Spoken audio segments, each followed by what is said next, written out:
It looks like the Hollywood bus tour was a one-off. James Corden took a massive swipe at both Harry and Meghan on his late night show.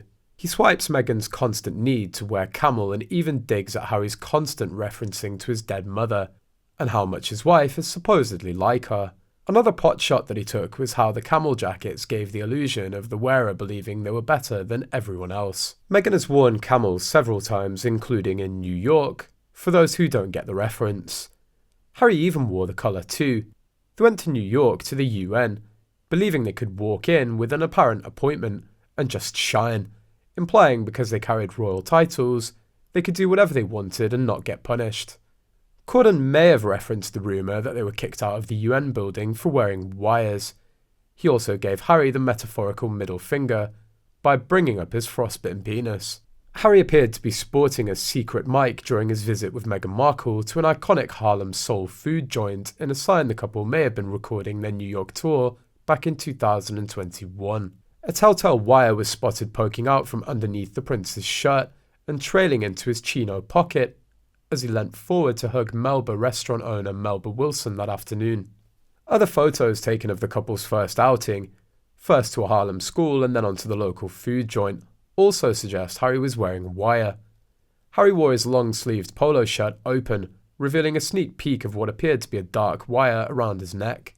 Meghan, meanwhile, has sported unusually heavy long coats for all of their engagement. People believe that Harry and Meghan were escorted out of the UN because they were wearing audio equipment. There are signs everywhere in the UN.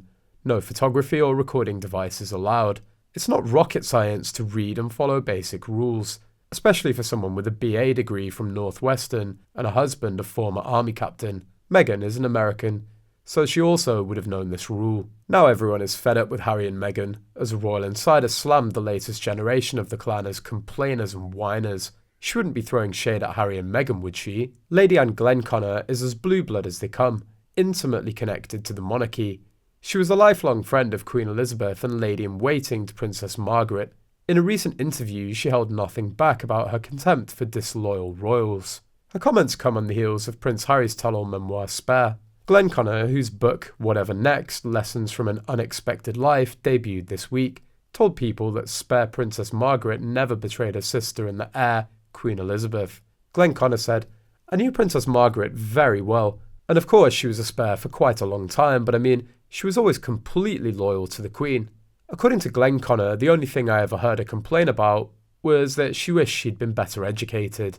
The Queen had people from Oxford and Cambridge universities and Eton College to tutor her, whereas Margaret was left with the governess. But that was the only thing she ever said, that she wished she'd been better educated, but otherwise, I mean, there was no whinging or complaining.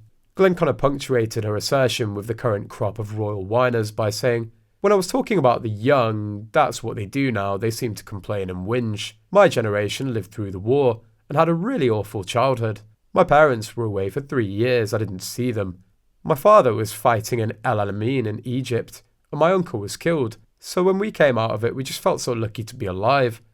There's so much to enjoy in this world. I hate banging on about my generation, but we're quite different.